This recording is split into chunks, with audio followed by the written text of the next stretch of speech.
to the front stairs, and you know what? The door is closed and locked in my face. Thank heavens I had my key. The interracial couple goes up the stairs as I let myself in.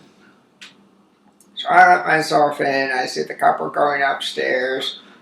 The girl ahead, the guy staggering. And the guy was walking straight. I don't understand why the girl wasn't walking straight. She hadn't done anything yet. So, I think flat stereotype. So we get to the point of I turn the corner stupidly into the living room, and now I see this girl giving the guy a hand job. I see her, she doesn't see me.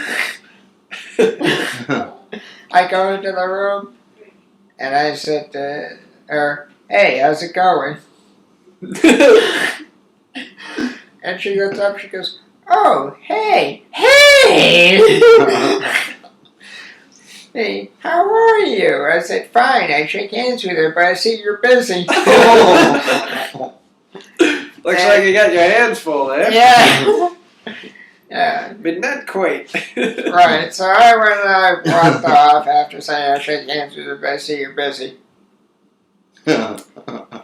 And so I go into my room. She finishes up apparently and disappears. I come back out of my room.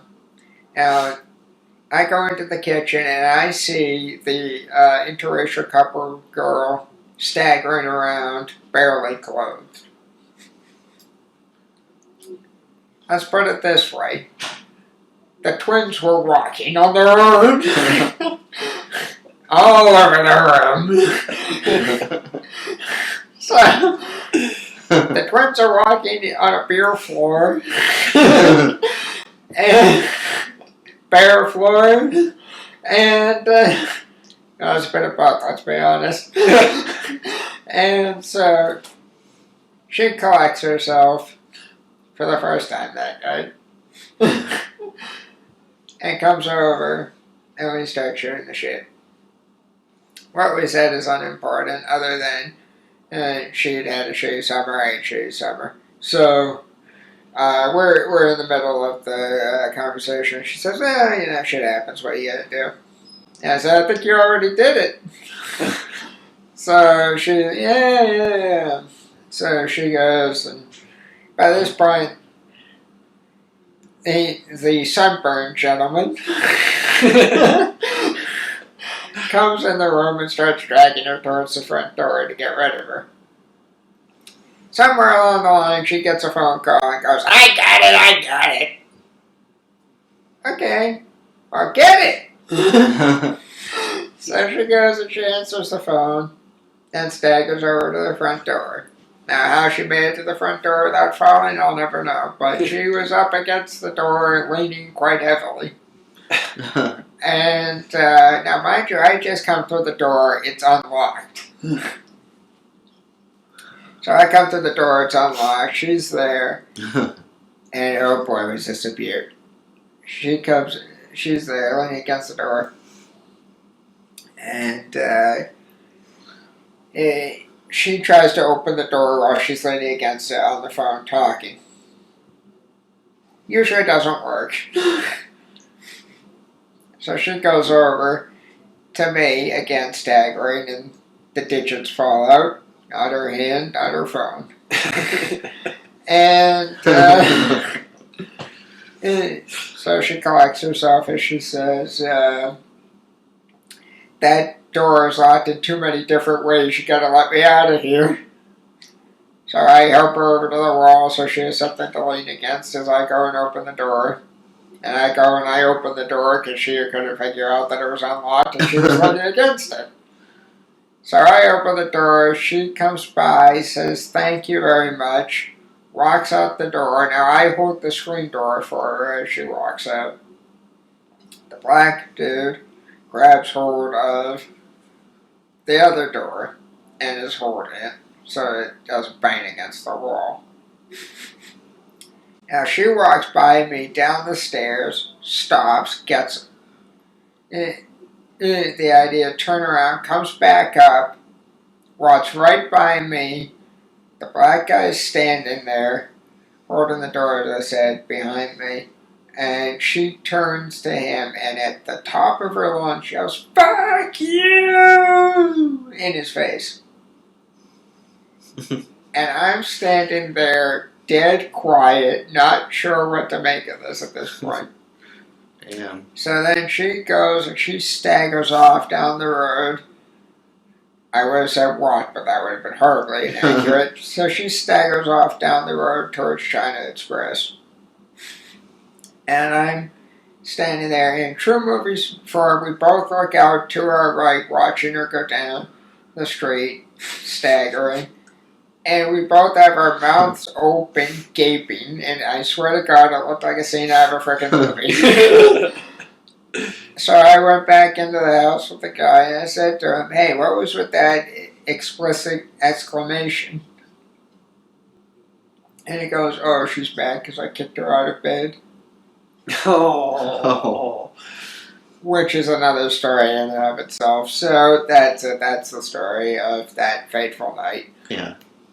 Which you'll hear in various incarnations, I'm sure, over the course of time if you listen to these podcasts. Yeah. And I didn't hear that until Nathan had told me anything of it. And of course, I guess I was so passed out I couldn't even hear someone yell "fuck you." So.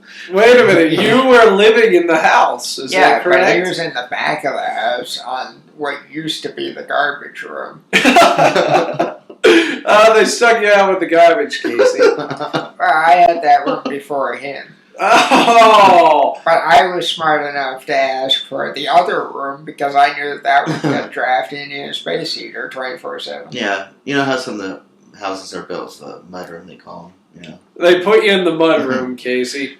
Yeah, and then that would go on to be Natalie Tack's room when she was in housing. Mm. And then they finally figured out that it wasn't a fucking room, and stopped putting human beings out there. And now all three are being sold. Actually, they had one other person in there. The last year that we were in there. Actually, yeah. And now they're selling all of that housing when they move to the new campus. Yeah. Yeah, but they probably have to wait till the end of this year because they still have students in there, I'm guessing. Yeah. And they're having trouble getting the people out of the housing unit on the property that they want. There's that mental center. The mental place where they're having mental difficulty getting people out of there. They're just not willing to move. Yeah, so just to quickly tag up something I said earlier, the likes and dislikes. There are a lot more dislikes, and you'll hear them as part of a lecture that I did and pre-recorded. So you'll hear that much later. I'm waiting to put that up because I don't want to have a bad start to everything. I want a few good ones before we get to the nasty nitty gritty. Anyway, so sounds reasonable. All right, so I would say that the consensus here is that we all liked each other's company and not the company of many others. Right. Right, and. Yeah, we all kind of did what we had to do to get through, I guess. That's true. We all three of us graduated and using our experiences at the college to do absolutely nothing. And there's, with them. There's a few things that... Although, I have to say, there's a lot of great source material. Would you agree, Casey? Yeah. Mm-hmm. Well, I've been doing some stuff with it. I mean, there's you have. There's, a couple of, sessions, I should say, there's one that was on campus that was towards the end of my career that was organized by Brompton College when I had that session with the screenwriter, and a bunch of other students did too. And then there was the one that was not organized by Brompton College, but they, of course, knew about it, and some of the classes went down to it, and that was the event with Brian Singer. Mm. Yes, Bryan Singer being the creator, one of the creators of House, and the director of X-Men, I believe. Mm-hmm. Usual The Suspects. first two, the as good well. ones. Yeah. The good ones. And the Usual Suspects. The Usual Suspects, of course. Which I honestly didn't like, but I understand it's place in movie history. I loved it. Yeah. Yourself? I probably fall somewhere in between loving it and not liking it a great deal. Yeah. So To me, it was was fair. Yeah, it was. And I agree with your point that I understand why a lot of folks find it compelling. That makes sense. Yeah, well, I mean, it's kind of like Titanic wasn't a great story, but a lot of people found it compelling. Same thing with Avatar. Notice a pattern with the last two? Cameron! Well, yeah, I mean, what are you going to do with Titanic, Yeah, what are you going to have to do after Titanic? The whole damn thing sunk. I'll never let go, Jack. Whoops. Yeah. Sorry. Yeah, exactly. So, anyhow.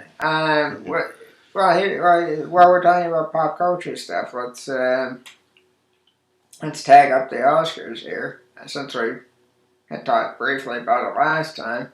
Natalie Portman got Best Actress. Everybody's thoughts?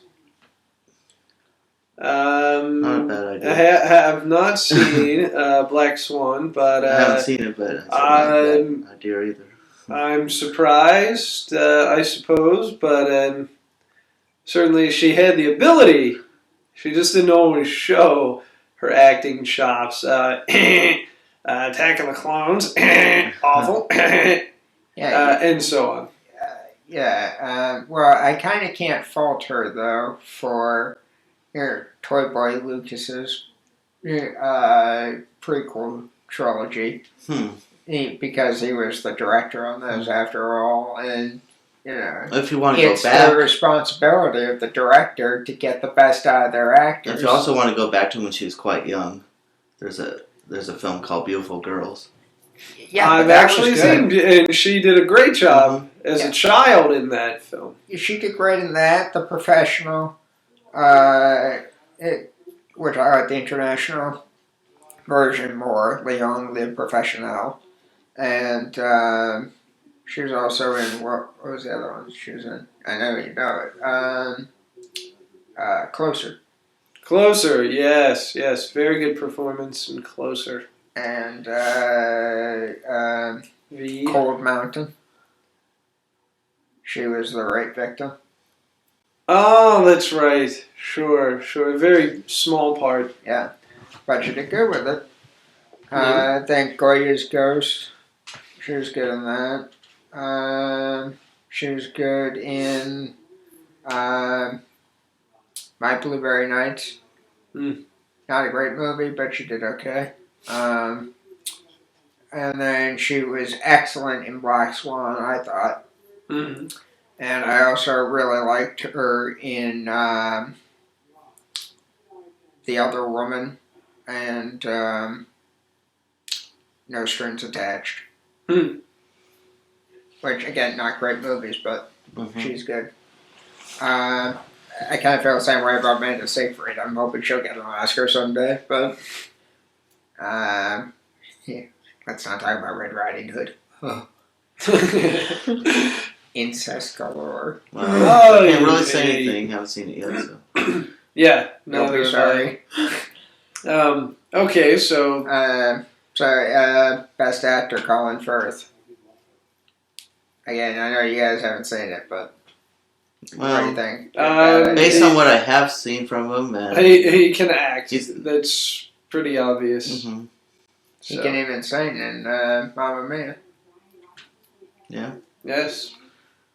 So no, not a surprise. I guess with him, to me at least, it felt like it was only a matter of time. He just needed the right part. Fair enough. And he came close with The Single Man. Because he got back-to-back nominations, but won this year for King's Speech, excellent movie.